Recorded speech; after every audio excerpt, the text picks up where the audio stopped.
भैया आपने इतनी सारी ऑडिट की अच्छी अच्छी वीडियोस दे दी, इतनी सारी गाइडेंस दे दी, पढ़ाई हो भी रही है, एक आखिरी छोटी सी हेल्प और कर दो, एबीसी एनालिसिस और दे दो ना भैया हमसे। मतलब ठीक है अब थोड़ा सिलेबस रह तो रहा है, लेकिन एबीसी एनालिसिस दे दो भैया, हम कर लेंगे, पास हो जाएंगे पक्का। बात सुनो भाई ध्यान से, very important, very very important. जितने भी तुम्हारे पास एबीसी एनालिसिस हैं, चाहे देश के नंबर 1 टीचर नहीं क्यों ना दिए, उसको फाड़ के फेंक दो। कोई भी एबीसी एनालिसिस वर्क नहीं करता है, मैं दूंगा वो भी नहीं करेगा। बात समझ में आ गई? क्या बोल रहे हो भैया, इतने बड़े बड़े टीचर हैं, एबीसी एनालिसिस दे रहे हैं, ऐसे एक्सपीरियंस के साथ बोलते हैं, ऐसे थोड़ी। इतना ही एक्सपीरियंस है बाबू, तो इतने टाइम से वो 12% पे ही क्यों अटका हुआ है आईसीआई का रिजल्ट? 50% क्यों नहीं हो जा रहा? बोल ना, नहीं हुआ ना वो 50%, वो 12 का 13 भी नहीं आया। एबीसी एनालिसिस वाले टीचर बात सुन लो ध्यान से, एबीसी एनालिसिस कैसे बनाते हैं आज वो सिखा दे रहा हूँ। It will help you immensely. और किसी का रिजल्ट बदले ना बदले, अगर तुम ये फॉलो करोगे तो इसमें क्षमता है कि तुम्हारा रिजल्ट बदल सकता है। सही है? कैसे बनाते भैया, हमें तो पता ही नहीं कौन से टॉपिक्स इंपॉर्टेंट है, तुम्हें पता करने की जरूरत भी नहीं है। एबीसी एनालिसिस इज नॉट कि भैया A is most important, B is least, B is ठीक ठीक और सी इज लीस्ट इंपॉर्टेंट, छोड़ के जा सकते हो। अगर कोई भी ऐसा टॉपिक होता जो आईसीआई मतलब जो तुम छोड़ के जा सकते, तो आईसीआई उसको पेपर में नहीं डालता। तुम्हें अच्छी तरह से पता है, अगर तुम्हें नहीं पता तो मैं बता दे रहा हूँ अपने पूरे एक्सपीरियंस के साथ कि आईसीआई हर एक टॉपिक को टेस्ट करने की कोशिश करता है, वो कुछ भी डालता है। किसी टीचर का एबीसी एनालिसिस काम नहीं करता। इतने वाहियात तरीके से कुछ टीचर तो एबीसी एनालिसिस बताते हैं कि भैया कंसोलिडेशन इतने नंबर का, अरे वो तो मेरे को पता ही है कंसोलिडेशन इतने नंबर का आएगा, कोई इंपॉर्टेंट क्वेश्चन कुछ मार्क नहीं करने, सीधी सीधी बात है। एबीसी एनालिसिस की अपनी डेफिनेशन बदलो। ए इज व्हाट स्टैंड्स फॉर, जो तुमने अपना सिलेबस कर लिया है, जिसके साथ तुम कंफर्टेबल हो, जो तुम्हें आता है, जिसमें तुम्हें इतना कॉन्फिडेंस है कि भैया ये अगर पेपर में आएगा तो इसमें मेरे नंबर नहीं कटेंगे। Mark those topics as A category topics, कि ये तो मेरे स्ट्रॉन्ग पॉइंट्स हैं। ठीक है। बी कैटेगरी कि भैया ये मैंने करा है, थोड़ा आता भी है, थोड़ा नहीं भी आता है, थोड़ा टाइम दूंगा तो आ जाएगा। Mark those topics as B category topics, जिसमें तुम्हें थोड़ी मेहनत करने की जरूरत है। सी कैटेगरी टॉपिक्स जो तुमने अभी तक नहीं करे। ठीक है, ए बी सी तीनों टॉपिक्स।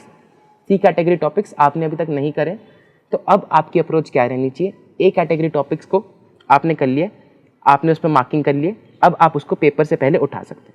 अब आपको पता है कि आपका थोड़ा सिलेबस रहता है बी कैटेगरी और सी कैटेगरी टॉपिक्स, तो बी कैटेगरी टॉपिक्स पे अब आप अपनी मेहनत करनी शुरू करो, रिवीजन करो। ठीक है, और सी कैटेगरी टॉपिक्स को आप अभी के लिए स्किप कर सकते हो, धीरे धीरे करके।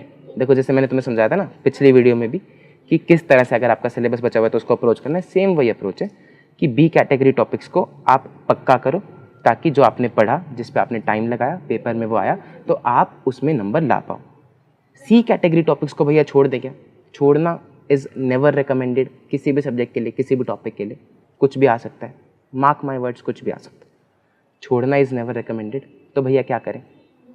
थोड़ा थोड़ा जैसे जैसे टाइम मिले, 75% ऑफ द टाइम ए और बी कैटेगरी टॉपिक्स पे लगाओ। सी कैटेगरी टॉपिक्स को 10-10, 15-15% टाइम देते जाओ और धीरे धीरे करते जाओ, कि इस हिसाब से माइंड में रख के करना कि अब अगर आप उस चीज़ को करोगे तो एग्ज़ाम से 1.5 दिन पहले ही आपको उठाने का टाइम मिलेगा, बीच में रिवीजन का कोई टाइम नहीं मिलेगा।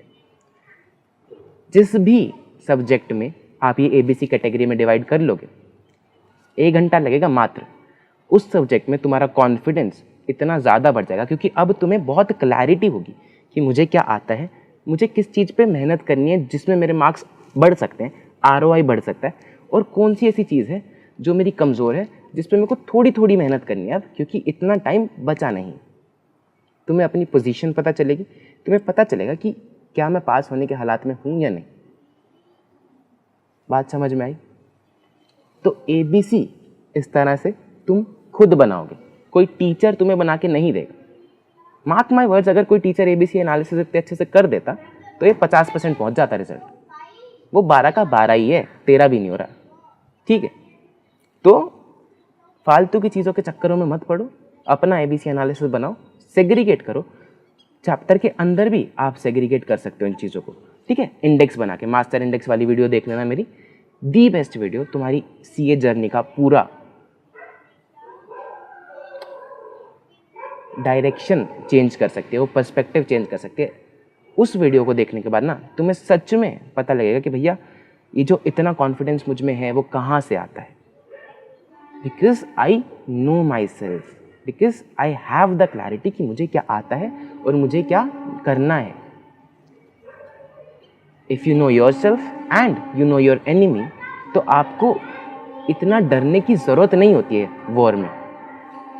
First step is to know yourself. ABC analysis बनाओ, खुद बनाओ, नो योर सेल्फ, सही है।